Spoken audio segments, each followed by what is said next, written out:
Hello everybody, welcome back to another video. Today will be a little bit different because I thought I kind of want to go through some of the games that got me into the whole build genre of games. So today I have chosen I think 7 or 8 games that I have tried over the years, some more than others, and they're all focused around sort of this creativity, building vehicles, that kind of theme throughout them all. So, the first game I remember playing, which I played like 2,000 hours when I was a kid, was Garry's Mod. And if anybody remembers, Garry's Mod was like the craziest game. Most of my time was spent in sandbox servers where you could build all kind of different stuff. We were a friend group of 4 to 5 people, and we used to play different maps, racing maps even, and we all just built our own vehicle and we raced them. And it was so funny. Also, if you just were in a sandbox lobby, sometimes I would take a big container. I would put a sound emitter inside, connect it to a wheel, and then make a button on the ground. And when people pressed the button, the container would flip on top of them, and the sound of an alarm would just blare out, and you couldn't just get out. So you were trapped inside there. So very fun times. Also, Garry's Mod had like TTT, and Prop Hunt was so good back then, and sled build even. I mean, there was so much content, so much stuff to do if you wanted to. Also, great RP servers, also dark RP. It was a good time. But I guess this is the first game I ever played where you could just do whatever the fuck you want. So yeah, the next game was Minecraft. I've played a lot of Minecraft throughout the years. Well, the past 5 years I haven't really touched it, to be honest. But I've played a lot vanilla. I also played a lot of modded Minecraft, especially the ticket mod, and also the create mod was excellent. But yeah, building stuff in Minecraft is always great. You get very far very quickly. So that's probably like a close second in hours to Gmod, but I still think Gmod has been played more from me at least. So the next one is Space Engineers. God damn, I played this a lot too. Building spaceships, building cars. They came a little later than when it came out, but it's so good. They're working on a Space Engineers 2 right now. You could buy it now, but it's only a creative mode. So I'm waiting a little bit until we get some kind of survival. But yeah, building bases, pressurizing bases, making different kinds of ships for different purposes. Cargo ship, a mining ship, a fighter jet, or whatever it could be. Or even on the ground, make a big drilling rig that just like eats the whole planet, man. God damn. So good. So nice. I really enjoy this game, and I'm looking forward to the new one. I hope it can live up to the standard that Space Engineers 1 delivered. So, crossing my fingers for this one. But yeah, 10 out of 10 Space Engineers what a great and creative way to game. It's so good. Now, the next one here is a bit weird, and it's not the game I've played the most. I think I got maybe 100 hours in, but it's something called Stationeers. So you got Space Engineers and you have Stationeers. What kind of grabbed my attention with Stationeers back in the day was their crazy logic systems.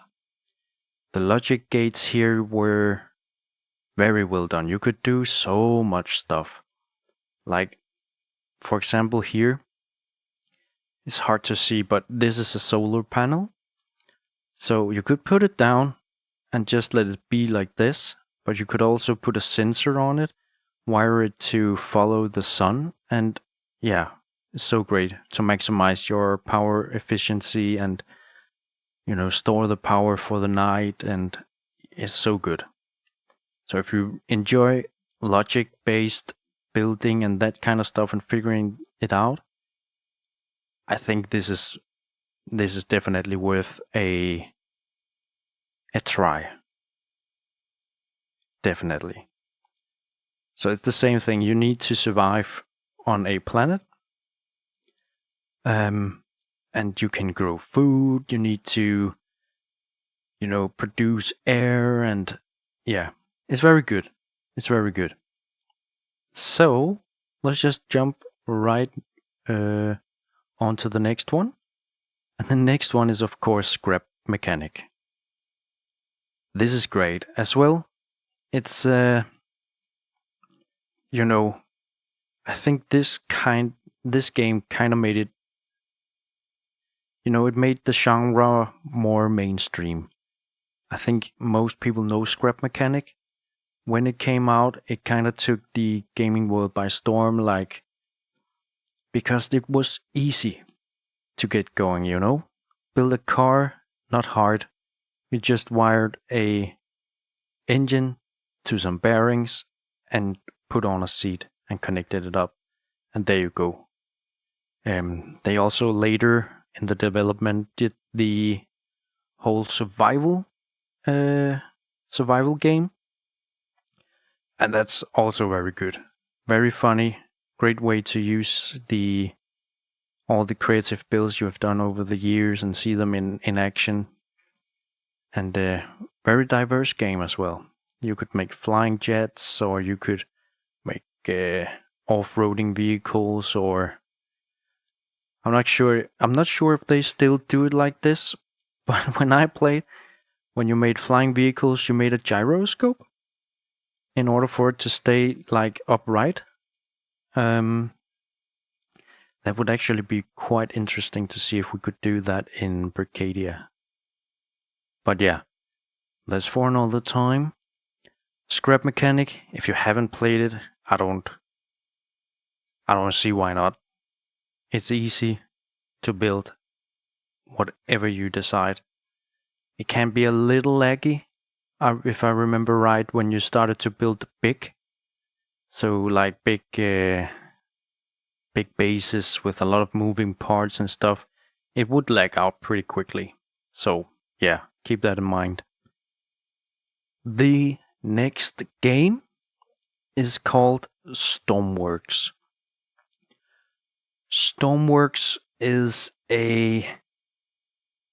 it's a rescue game, but you build your own ships or helicopters or planes and all that stuff. But you basically start with a boat, and then you get a call.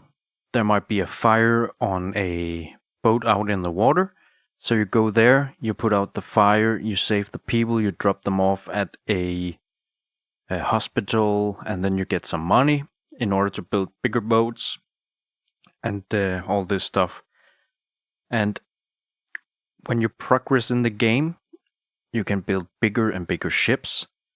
At some point, you would be able to build a big tanker ship, and you would start to maybe sail from one port and buy some cheap oil and sell it further away for more money, and kind of make some money that way if you want to. Or you can keep just expanding on your rescue business and build bigger ships or helicopters, planes, cars, trucks, whatever you like. I've spent a lot of time in this as well throughout the years. It hasn't been some game that I have been like non-stop playing for months and months and months, but it's more something that I pick up every once in a while. I go through like the early stages of the career, start by building a plane or a car, and then I kind of lose interest at some point. So that's Stormworks, and I'm sorry if you could hear my cat in the background, but yeah. Anyways, the next game, I guess everybody have also played. I just think so, but it's Trailmakers. Trailmakers is just one hell of a great way of building a vehicle quickly as well. So easy, everything just snaps together. You know, they also implemented some logic gates, but I haven't actually really played around with it in this game. It does have a bit of a story mode. It actually have a couple of different story modes, but I think it's a part of a DLC. And a fun fact is that the developers of Trailmakers are actually from Denmark, and it's based in Denmark. So, for you who don't know, I am from Denmark, so I don't know. I think it's cool. Keep going, guys. Keep going. The problem, I think, with Trailmakers is that, it's vehicles, and it's only vehicles. You can build all kind of different cars, or planes, or whatever you want. But if you want to build a base or you want to build anything else, it's not gonna be in Trailmakers, that's for sure. But I think if you're into vehicle building, this is a very good game. You can make some ridiculously fast vehicles, and yeah, it's also a lot of problem solving in the career modes, which is very fun. So if you haven't tried Trailmakers, I would suggest trying it out as well.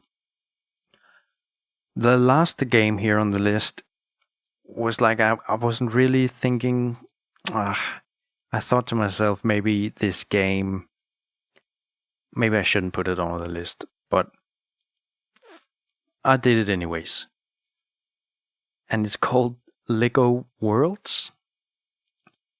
Now, Lego Worlds is an exploration game.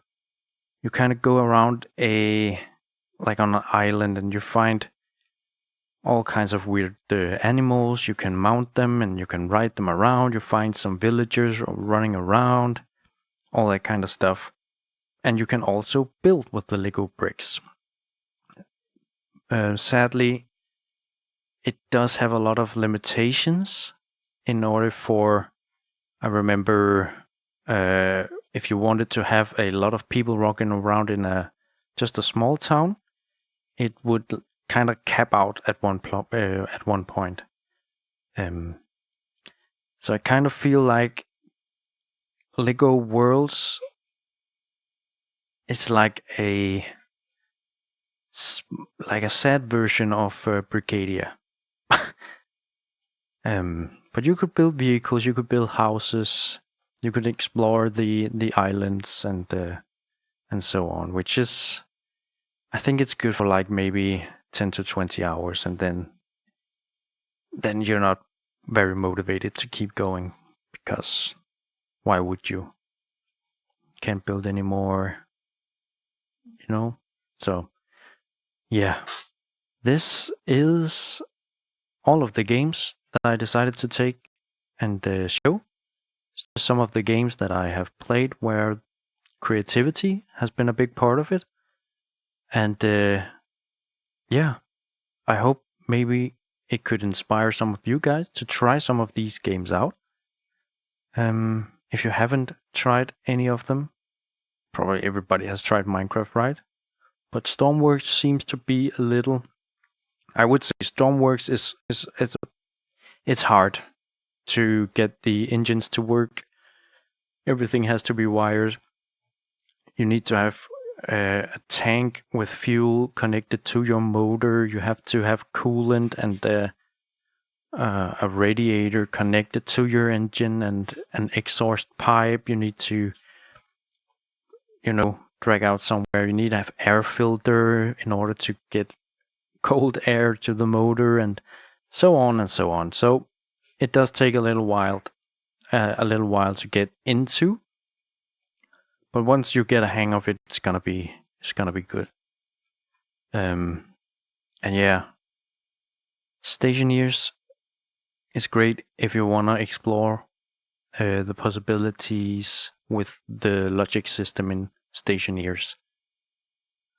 I'll recommend it, at least, if you're into that stuff. Here's a picture as well, how you do some of the plumbing or wiring or whatever. It's very satisfying, at least when it's all working. So, yeah. I guess that's all for today. I would just say thank you guys for watching. Like and subscribe. And I'll see you guys in the next video. Peace.